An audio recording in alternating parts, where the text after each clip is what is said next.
You're watching Swipe. Coming up, Game On. We join tens of thousands at the UK's biggest industry show. Taking control. Space exploration gets tips from the gaming world. Bendgate. Find out why fans are in a flurry over the new iPhone 6. And a games review special. We preview some of the titles you can't get your hands on yet. Hello and welcome to Swipe. This week, we're at the UK's biggest games show, the London EGX, where tens of thousands of gaming fans come from all over the country to test out new titles before they're released. And this year, UK-based developers have got a lot to smile about, as Stuart Duggan explains. Computer games have never been more popular. Not convinced? Then take a look at the thousands of fans, industry staff and media at EGX in London. The British public spent more than £3.5 billion on gaming last year, and the country is home to the largest games development community in Europe, with more than 250 studios. And now the government is offering tax breaks to help them. This is Volume, a game from UK developer Mike Bithell. He founded his own company after working for one of the UK's largest studios. Mike says the offer of tax breaks is a step in the right direction. I think it's awesome. Like, any help that I can get to help me make video games, and specifically to make better video games, is always welcome. What the game tax break means for me is that I get to hire in a couple of more people, slightly larger team, slightly better team, and just scale up the game production. It really incentivizes me to spend the money I'm making, which can only be a good thing for everyone, hopefully.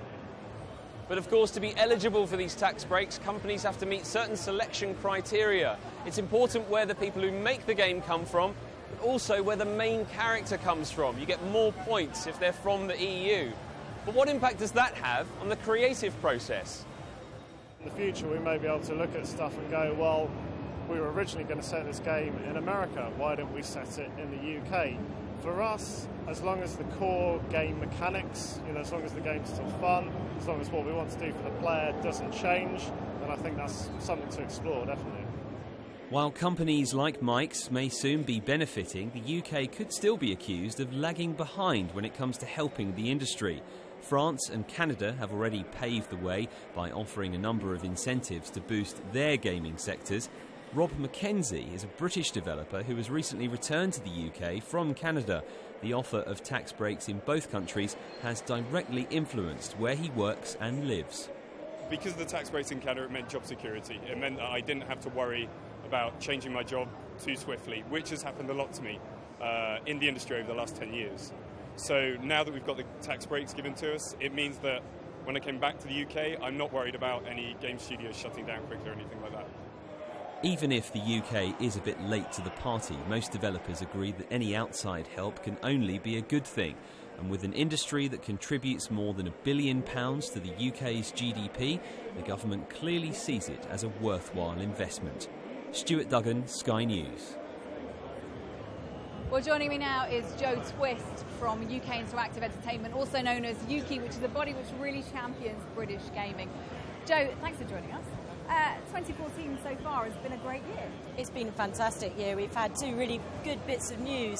From April this year, we had the green light of the tax credits for the industry, which means that developers who make their games in this country get 20% back on costs of making the game, which is brilliant. And then also from this month, we had the new coding curriculum roll out in schools. So we're really trying to fix the ecosystem, and it's fantastic news. Now, about that coding in schools, just how important is that? What kind of things are the children learning? It's incredibly important to understand this kind of computational thinking. Coding and programming underpins every single sector, and we are a digital economy now. So these skills are really, really crucial, and they're meta skills, really. And when you combine them with art and creativity and design, then you are able and fit for purpose to be able to create the same kinds of experiences and fantastic games that we see here at EGX. So this is a generation of children that will now be learning things that you and I were never taught. And what kind of industries can they go on and to work in, not just games?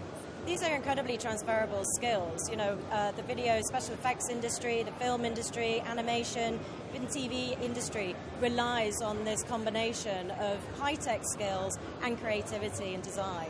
And really, you know, they're such crucial skills if we're going to be a successful economy. So I'd encourage everyone to go and check out the careers bit of EGX so that they can learn how to do this.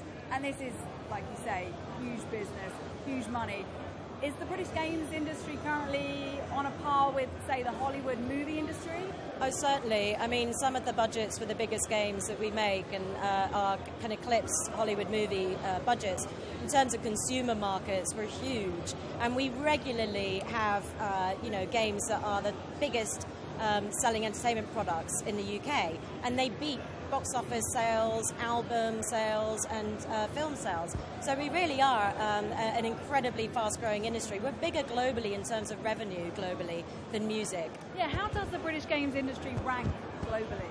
Well, in terms of the consumer market, we're a huge consumer market and in Europe generally. But in terms of the industry, we're about fifth as an industry leader. We need to get up that global leaderboard, and we think the right ecosystem with the tax breaks and the skills and these fantastically creative people will fix that. Brilliant. Joe Twist, thanks for joining us. You're watching Swipe. Coming up, India's race for space success. That and more in our tech roundup. But first, game controllers. Like this one, are pretty common here at EGX, as you'd expect. And this week, Angela Barnes has been looking at how these could one day be used as a prototype to help us explore the final frontier. We're all used to games replicating space, but what if the tables were turned? Video games and consoles are evolving at a dizzying rate, and so are the devices we use to play them. So much so that they could play a bigger part in future space exploration. So how are scientists building on the work of the gaming industry? So we're really using gaming technologies for two reasons within NASA. The first is that many of these technologies are great for actually controlling the robots and someday spacecraft that NASA is sending out into space to explore, but also as ways to share the experience of that journey with the public. I think when we look forward to the next Apollo moment within NASA, whether that's human feet on the surface of Mars or a spacecraft tunneling through the ice of Europa, I want to see hundreds of millions of people gathered together there virtually through interactive technologies that are coming from the games industry. So they're not just watching in that experience, but joining each other there together and participating in it. But it's not just NASA that's exploring the future use of game controls. Aerospace company Boeing is also looking at options for commercial use and in defence. It recently revealed a drone-killing laser weapon that can target craft through fog, wind and rain, and it's all done with an Xbox controller. The snappily named high-energy laser mobile demonstrator hints at the role gaming could play in future weapons technology.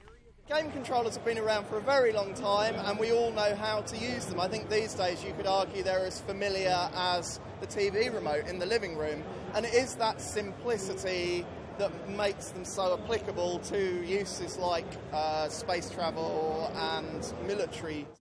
And gaming isn't just influencing the space and defence industries. Take Oculus Rift. The virtual reality headset was originally developed just for gaming, but has been purchased by Facebook, who want to investigate its potential for greater social interaction, like watching films together. Games console makers could easily start taking the technology they've used for the games industry and moving it into other industries and other markets. Certainly Nintendo, for example, earlier this year they announced that they are going to start making fitness or lifestyle products. Following the success of things like Wii Fit, they're going to start making products that are for fitness, for life improvement and education, and they're going to take the experience that they've gained with their Wii and the DS products to get into those markets. So with the gaming world pushing the right buttons for other industries, we could see more partnerships like these taking off. Angela Barnes, Sky News. So gaming is clearly changing the world around us, but how are the gamers themselves changing? Because it's not all about teenage boys in bedrooms anymore. And one man who can really expand on this for us is Rupert Lohman. Hi, Rupert. Hi there. Hello. Sorry to interrupt. No worries.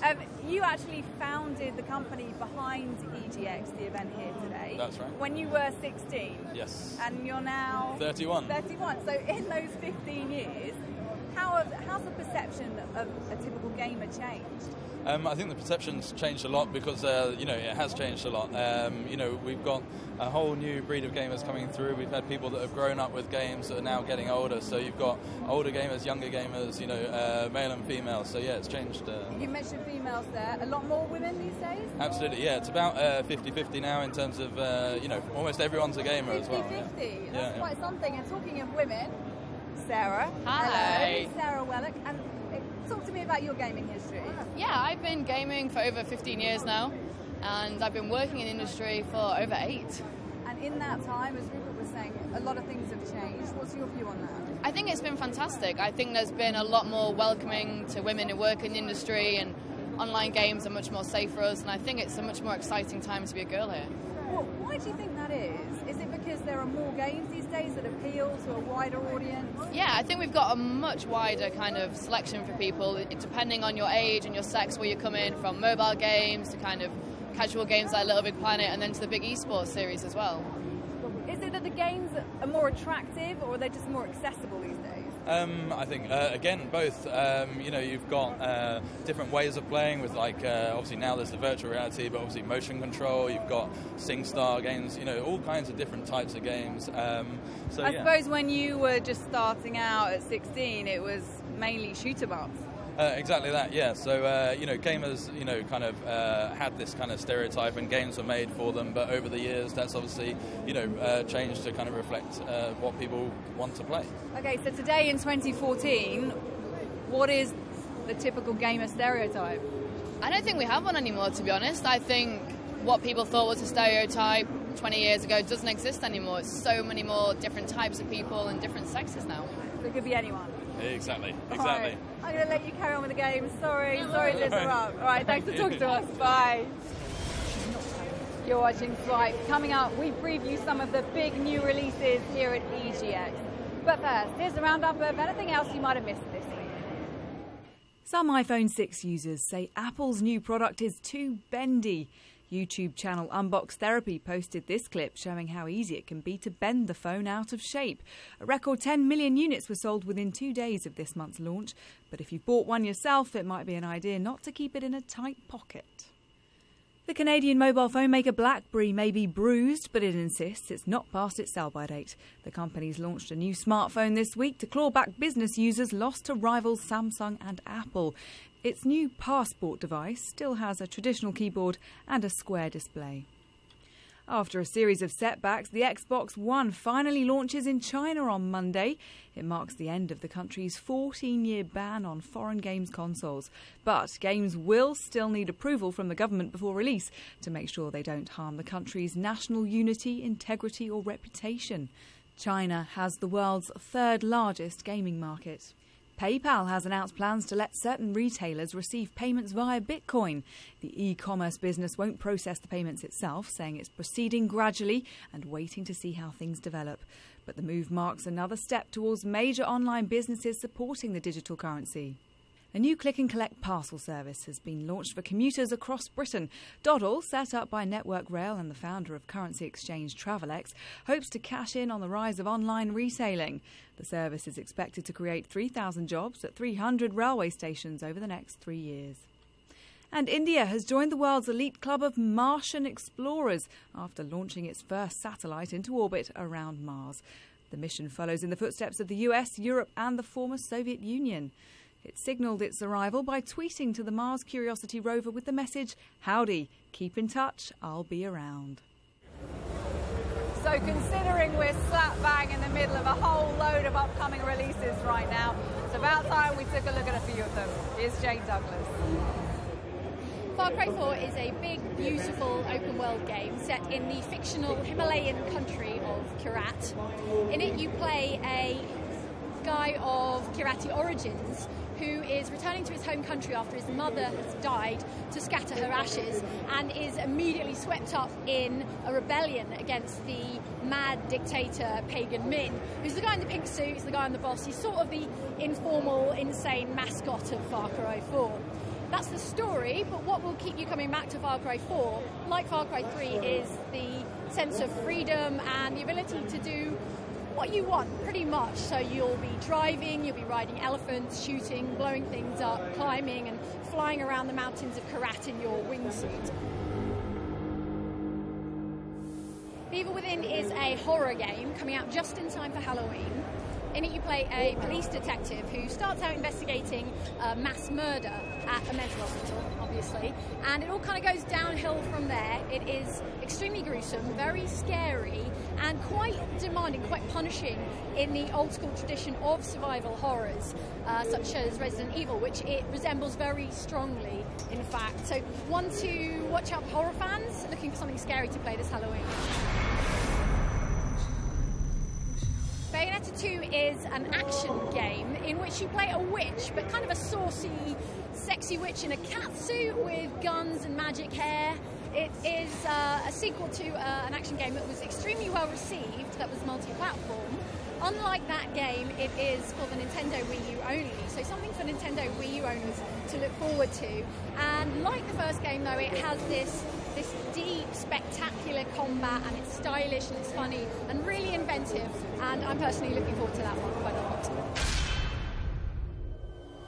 Alien Isolation is another horror game, something else for horror fans to look forward to in the near future. It's set in the universe of Ridley Scott's Alien film. It's set, I think, 15 years after the events of the first film. And in it you play Ripley's daughter, and you're out to investigate what happened to your mum, and it's in first person, so it's very immersive in that you're inhabiting the character of Ripley's daughter, which makes it all the more scary and makes you all the more vulnerable, because there is a single alien, just the one alien monster, but it is unkillable, and it's going to be stalking you through all these really atmospheric space environments that are very, very reminiscent of the Alien film. Well, that's it for this week. Don't forget, you can stay up to date with all the latest tech stories on Sky News for iPad, our smartphone apps, and skynews.com. I'll see you again next week. Bye-bye.